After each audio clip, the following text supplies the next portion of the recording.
अनादि है, शिव अनंत है। ओम शांति।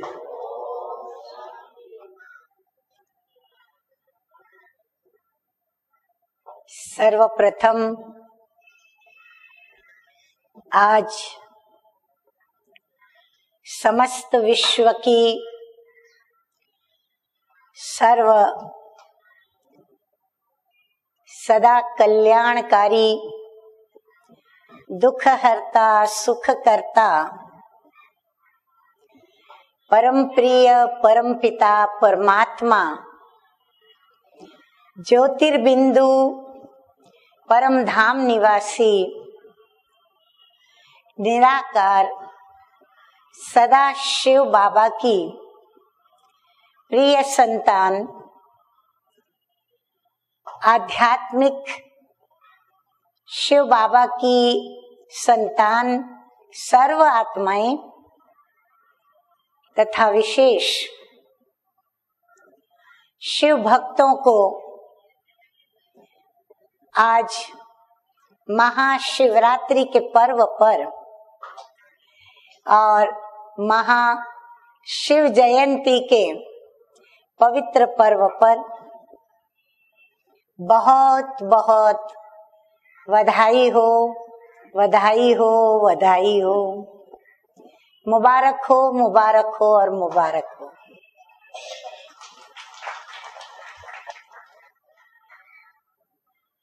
परमपिता परमात्मा, जिसको भगवान, अल्लाह, ईश्वर, खुदा, प्रभु सभी अपने अपने धर्म में, जाति में, भाषा में और अपने दिल के दुख दर्द को लेकर जिसको जितना उस प्रभु से प्यार है उस प्रभु को याद करते हैं, भक्ति करते हैं, नाना प्रकार की साधनाएं करते हैं। परंतु इतना निश्चित है कि संसार के अंदर जो हमें कोई भी मनुष्य आत्मा दे नहीं सकती, वह हमें प्रभु के द्वारा प्राप्त होता है। जो दुख, जो अशांति, जो समस्या का समाधान जो कोई मिटा नहीं सकता, लेकिन प्रभु के द्वारा वह दुख मिटता है, अशांति खत्म होती है और समस्या का समाधान भी प्राप्त हो जाता है। यही कारण है कि सर्व मनुष्य आत्माएं दुख, अशांति और समस्या के समय पर भले उसे नहीं भी जानते, परंतु उसे याद जरूर करते हैं।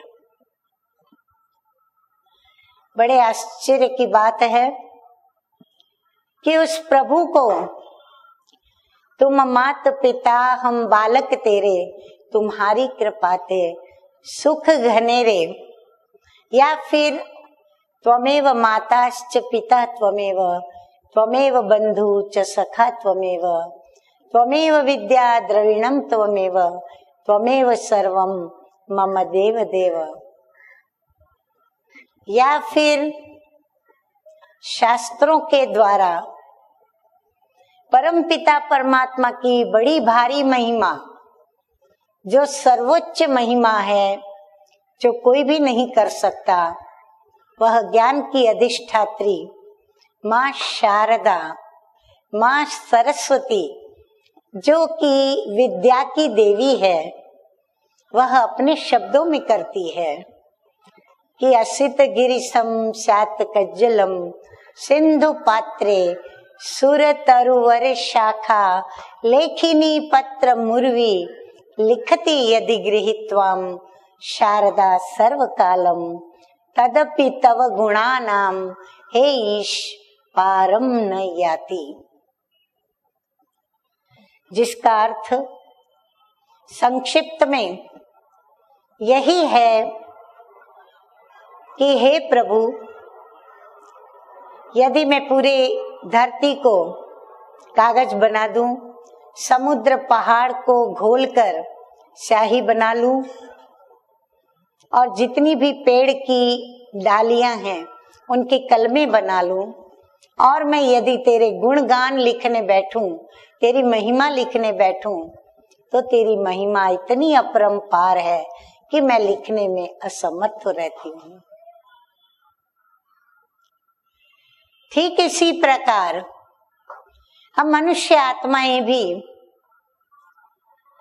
उस परम पिता परमात्मा को जानती नहीं, परंतु हाँ मानते जरूर हैं। क्या मानते हैं? यही मानते हैं कि जो कोई भी मनुष्य नहीं कर सकेगा वो प्रभु करेगा। भले अल्पकाल की प्राप्ति के लिए अनेक महान आत्माओं के पास अपनी समस्या, अपने दुख, अपने दर्द, अपनी अशांति लेकर के मनुष्य जाते हैं। उनके द्वारा अल्पकाल का मार्गदर्शन होता भी है, अल्पकाल का सुख, शांति, आनंद मिल भी जाता है। यहाँ तक कि इंस्टेंट फायदा भी होता है। तुरंत वो कोई ऐसे चमत्कार भी दिखाते हैं जिस चमत्कार से आत्मा अति प्रभावित होकर उसे नमस्कार कर लेती है, और नमस्कार करती तो है, परंतु जो चमत्कारी स्वयं परमपिता परमात्मा है उसे वह भूल जाती है, और वह मनुष्य आत्मा जिसको महान आत्मा कहें, या तो जो महान आत्मा बनने का यत्न कर रही है, ऐसी आत्मा के द्वारा चमत्कार को पाकर के वो उसी को अपना भगवान मान लेती है, समझ लेती है और उसे ही याद करती है। तो आज हम महाशिवरात्रि, महाशिव जयंती के पर्व पर कुछ सुनने को बैठे हैं, तो यही सोच चलता है कि आखिर भी उस परम पिता परमात्मा की यह रात्रि और जयंती क्यों मनाई जाती है, जबकि हम उस पिता परमात्मा को यथार्थ रीति से जानते भी नहीं, फिर भी उसको याद करते हैं, फिर भी उससे संबंध जोड़ते हैं, फिर भी उसके दर्शन के लिए आत्मा बड़ी प्यासी बनी रहती है, फिर भी उससे प्राप्ति के लिए अनेक प्रकार की साधना, तप आदि आदि करते हैं। जैसे आज महाशिवरात्रि, महाशिव जयंती का पर्व होने के कारण अगली रात्रि 12 बजे से लेकर के मंदिरों के अंदर शिव स्तोत्र गाए जाते हैं। ओम नमः शिवाय का कंटिन्यू अखंड जपा जाप चलता है। कई व्रत रखते हैं, उपवास रखते हैं, और रात्रि को 12 बजे जहां जहां शिव मंदिर हैं वहां जाकर के दर्शन करके और अपने मन की यह इच्छा इस प्रकार पूरी करते हैं जो उन्होंने सुना हुआ है, जो किसी ने उन्हें कहा हुआ है कि यदि हम जिस समय परमपिता परमात्मा का दिव्य अवतरण अर्थात दिव्य जन्म होता है, ऐसी वह रात्रि, जिस रात्रि में उसकी जयंती अर्थात उसका जन्म, उस समय यदि हम उस परमपिता परमात्मा को याद करते हैं या उनके मंदिर में जाकर पूजा करते हैं, धूप दीप जलाते हैं और बड़ी श्रद्धा के साथ यदि हम कुछ मांगते हैं तो हमें उनके द्वारा अवश्य ही वरदान की प्राप्ति होती है, या हमारी जो इच्छा है, हमारी जो आशा उनके प्रति है, कि भाई ये प्राप्ति उनके द्वारा मुझे होगी, तो वो अवश्य होती है। मनोवांछित मनोकामना वह अवश्य ही पूर्ण करते हैं। और ये समय सिर्फ रात्रि का कुछ पल का ही नहीं होता, लेकिन एक रात्रि की 12 बजे से लेकर के दूसरी रात्रि के 12 बजे तक यह परमपिता परमात्मा से यदि हम किस भी समय उसको याद करते हैं तो हमें उनके द्वारा आशीर्वाद या फिर वरदान या फिर प्रार्थना का फल हमें अवश्य प्राप्त होता है। और इसी कारण से जब शिवरात्रि आती है, शिव जयंती आती है, या फिर शिव की विशेष पूजा का दिन सोमवार, सोम रस माना ज्ञानामृत पिलाने वाले, अमृत पिलाकर अमर बनाने वाले उस परम पिता परमात्मा को विशेष रूप से याद किया जाता है। तो क्या परम पिता परमात्मा रात्रि में आए? तो ये कौन सी रात्रि है जिस रात्रि का इतना गायन पूजन हो गया, जो इस रात्रि को महाशिवरात्रि के नाम से, एक त्योहार के नाम से गाई जाती है, पूजी जाती है। उसको नाम ही मिला उस रात्रि को महाशिवरात्रि। शिव का अर्थ होता है कल्याणकारी। सदा शिव माना सदैव ही कल्याण करने वाले, परंतु ये तो है महाशिवरात्रि। महा माना महान ते महान। तो सारी दुनिया में जितने भी श्रेष्ठ कर्म होते हैं, इन सभी श्रेष्ठ कर्मों से भी श्रेष्ठ कर्म के द्वारा सर्व आत्माओं को सुख शांति देने वाले, उनका दुख हरने वाले, सर्व का कल्याण करने वाले सदा शिव की यह रात्रि, माना शिव का ही नाम इस रात्रि को मिला हुआ है। तो ये रात्रि कब आती है? क्या उस रात्रि के समय हम थे? क्या हम चाहते हैं कि उस रात्रि में हम हो? इसलिए ये प्रश्न पूछ रहे हैं कि यदि हम उस रात्रि में होंगे या हैं, तो अवश्य परमपिता परमात्मा के अवतरण के विषय में हमें शुभ संदेश प्राप्त होगा।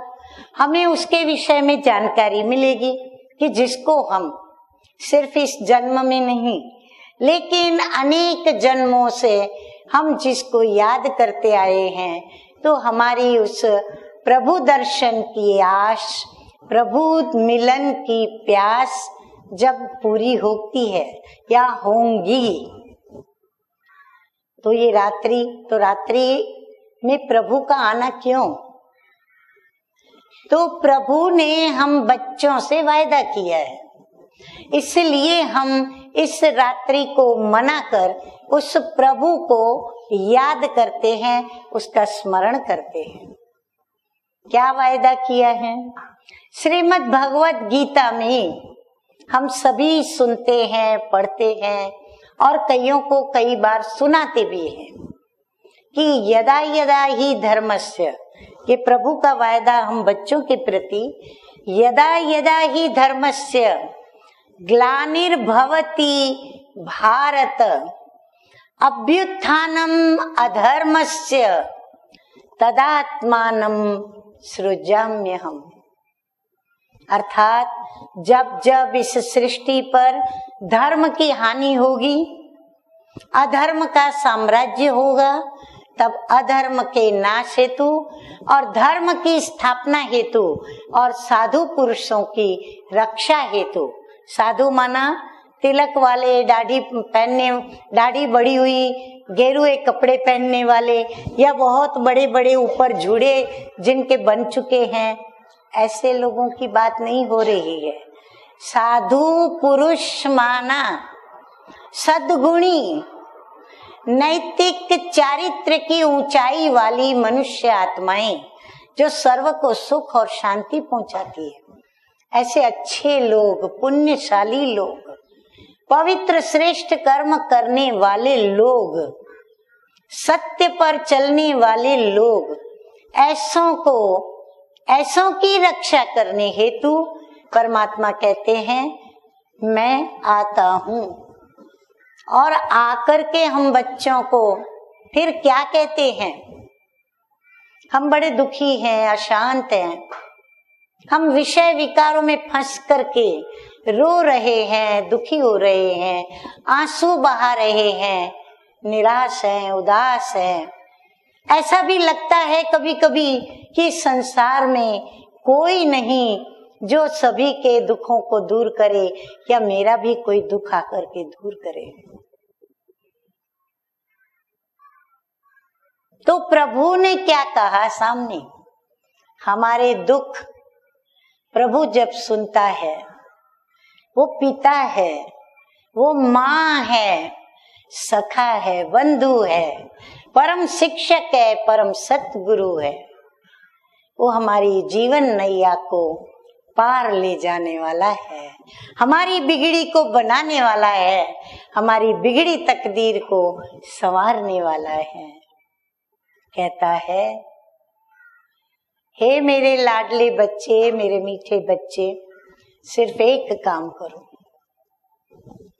तुम मेरी स्मृति में रहो, तुम मुझे जानो, जान करके मानो, और मानने के पश्चात मेरी स्मृति में रहो। यदि तुम मेरी स्मृति में रहेंगे तो मेरी स्मृति इतनी शक्तिशाली सामर्थ्य वाली है, जो अहम त्वाम सर्व पापेभ्यो मोक्षयिष्यामि मा शुचः। मैं तुझे सर्व पापों से मुक्त कर दूंगा। लेकिन कब? जब हम उसी को याद करेंगे, उसको जान करके, मान करके, स्वीकार करके। अभी हमने बिना जाने भी उसको स्वीकार किया है कि हाँ प्रभु है, भले ये नहीं पता वो कौन है, कैसा है, कहाँ रहता है, क्या करता है, क्या नहीं करता है। बस हमें जो भी हमें परंपरागत हमारे साधु संत महात्मा गुरु ऋषि मुनि या हमारे शास्त्रों ने हमें जो बताया, हमने प्रभु का वैसा अनुमान से वो रूप कल्पना के अंदर खड़ा कर दिया, या फिर हमें जो गाथाएं, धार्मिक गाथाएं सुनाई गई कि भाई श्री राम आए, श्री कृष्ण आए, गौतम आए, बुद्ध आए, क्राइस्ट आए, या देवियां आई, या अनेक अन्य देवताएं देवियां इस धरती पर जब भी आए, तो वो सभी ने आकर के दुख दर्द दूर किए। तो हमें कोई ना कोई मिसाल बताए जाते हैं कि फलाना असुरों का नाश किया, यहाँ नरक में सृष्टि थी, नरक में वातावरण था, उसका आकर के प्रभु ने परिवर्तन किया। तो हम अपना सोचें कि क्या हम ऐसी अधर्मी दुनिया, नैतिक चारित्र्य जहां हीन हो चुका है, जहां नैतिक चारित्र्य का मूल्य खत्म हो चुका है, जहां पर पापाचार, भ्रष्टाचार, व्यभिचार, दुराचार प्रत्येक क्षेत्र के अंदर विषय विकार, लोभ, लालच, झूठ, कपट, ठगी, असत्य जहां पर छा चुका है, ऐसी घोर अंधियारी रात्रि, क्या मेरे मीठे भाइयों और बहनों, आपको ऐसा नहीं लगता है कि ये कितनी घोर कलयुग एक तो, और उसमें इतनी अशांतियां, दुख और दुराचार, दुष्वृत्तियां, जहां पर संबंधों की चरम सीमा भी सभी संबंधियों ने, स्नेहियों ने तोड़ डाली है। रक्षक भी जहां भक्षक बने हैं, जन्मदाता भी जहां अपने उस उच्च परम पद को भुला चुके हैं, अर्थात पिता पुत्री पर बलात्कार करता है, माँ के ऊपर पुत्र बलात्कार करता है, बहन के ऊपर भाई बलात्कार करता है, बहू के ऊपर ससुर बलात्कार करता है। ऐसे और भी चाचा, मामा, नाना, दादा, कई ऐसे किस्से रोज रोज आंखें देखती हैं, कान सुनते हैं, और कईयों के द्वारा इसका वर्णन सुनते जाते हैं। तो क्या ऐसा नहीं लगता कि ये वही महाभारत काल है, जब महाभारत काल पर ऐसी ही घोर अंधियारी रात्रि छाई हुई थी, ऐसे ही दुख के, दर्द के बादल उमड़ घुमड़ कर आए थे, और प्रत्येक आत्माओं ने और विशेष उन नारियों ने, महिलाओं ने, बहनों ने अपनी लाज बचाने के लिए प्रभु को बड़ी दिल से, हृदय से, इतनी आतंकता से प्रभु को पुकारा, हे प्रभु लाज बचाओ, अब कोई नहीं रहा। भरी सभा के बीच 5-5 पति, माना रक्षा करने वाले जो स्नेही संबंधी, उनके सामने, अनेक गुरुओं के सामने और अनेक लोगों के सामने, जब भारत की, चाहे विश्व की, द्रौपदी, सीता, सलमा, सबकी बेहया, बेशर्म जब लाज लूटी जा रही है, क्या नहीं लगता आपको कि अब प्रभु को आना चाहिए? क्या नहीं लगता ऐसा कि प्रभु सृष्टि पर अब आकर के और इस अधर्मी दुनिया का परिवर्तन करे? तो आज हम आपको एक खुशखबरी सुनाते हैं, मानो न मानो आपकी मर्जी है, क्योंकि आप चाहते हैं प्रभु आए, परंतु आपने कभी ये भी सोचा कि प्रभु आवे तो किस में आवे? क्या हमने जो आज तक सुन रखा है, पढ़ रखा है कि वारावतार में आए, नृसिंह में आए, या फिर बटुक रूप में आए, भिन्न भिन्न मत्स्य रूप में आए, कई रूप में आए, यानी प्रभु को मनुष्य शरीर या देवता शरीर नहीं मिला, जो प्रभु ने जाकर के इन जानवरों का, प्राणियों का अवतार धारण करने के लिए आधार लिया। प्रभु कहते नहीं, मैं प्रकृति के अधीन नहीं हूँ, मैं प्रकृति को अधीन करके आता हूँ, मैं मालिक हूँ। तो गीता में स्पष्ट बताया है प्रभु ने, हम बच्चों को स्पष्ट समझ में आवे कि मैं जब आता हूँ तो साधारण वृद्ध मनुष्य के तन में आता हूँ, जिसके अनेक जन्मों के अंतिम समय की अंतिम अवस्था होती है, तब मैं सृष्टि पर उस तन में प्रविष्ट करता हूँ। किस लिए? धर्म की पुनः स्थापना करने के लिए। लेकिन कौन सा धर्म? जो वर्तमान अनेक धर्म चल रहे हैं वो नहीं, वो तो चल ही रहे हैं। लेकिन जो सत्य धर्म, प्रभु तो कुछ नया काम करेंगे ना आकर, जो मनुष्य कर रहा है वो प्रभु नहीं करता। तो सत्य धर्म की स्थापना अर्थ सृष्टि पर आए हैं, अब उसको पहचानना, जानना, मानना, स्वीकार करना, ये आपका काम है।